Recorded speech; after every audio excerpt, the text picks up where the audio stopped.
Conectado ao celular ou no computador, usado para lazer, enquanto pratica atividades físicas ou para o trabalho. O fone de ouvido é quase um amigo inseparável. Mas o que muita gente não imagina é que o fone de ouvido pode causar perdas auditivas. O fone de ouvido é um aparelho hoje cada vez mais usado, né? Seja para a criança estar brincando, para usar para assistir um filme, escutar uma música, o pessoal sai fazer atividade física, já coloca o fone de ouvido, né?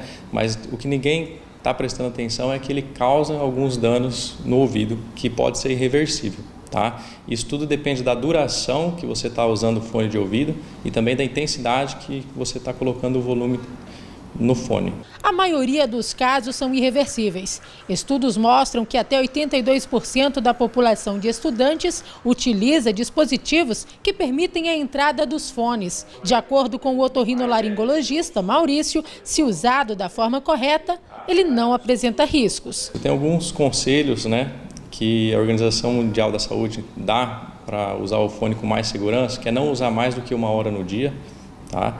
Você usar no máximo 60% do que o dispositivo que você está usando, seja o tablet ou o aparelho de celular, permite do volume dele, tá? E sempre tentar usar o mínimo que você vai conseguir ouvir, entendeu? Para não ir afetando, senão cada vez mais você vai estar aumentando o volume para ouvir melhor.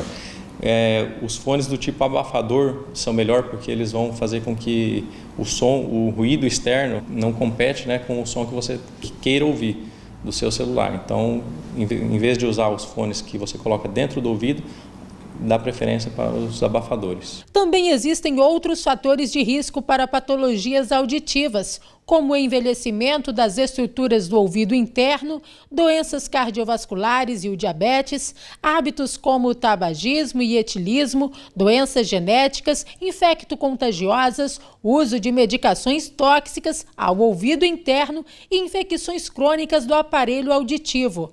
De acordo com a fonoaudióloga Clélia, o problema não escolhe idade e explica quando é importante procurar um especialista. É importante desde o nascimento, né? Nasceu, a gente já tem o teste da orelhinha, que é um teste que a gente já faz diagnóstico, né, da perda auditiva precocemente. Então, é desde o nascimento. Nasceu, já tem que estar realizando os exames.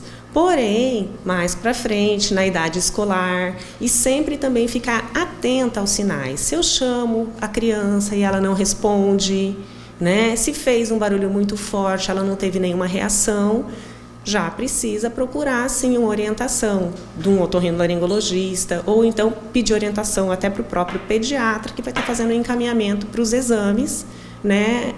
O mais indicado. Os primeiros sintomas podem ser o zumbido, sensação de dor ou pressão nos ouvidos, hipersensibilidade a sons, distorção sonora, percepção alterada de alguns tons e, por fim, perda auditiva permanente. Mas graças aos aparelhos auditivos que estão cada vez mais avançados, é possível conviver com o problema. Esse paciente foi diagnosticado com a perda da audição e conta como o aparelho ajuda no dia a dia. Eu tinha dificuldades de ouvir, então no meu lar, no meu vínculo familiar, às vezes eu percebi o problema, comecei a não escutar bem e perguntar de novo. A pessoa falava uma coisa, falava, dá para falar de novo? E esse problema só teve solução com esse aparelho auditivo.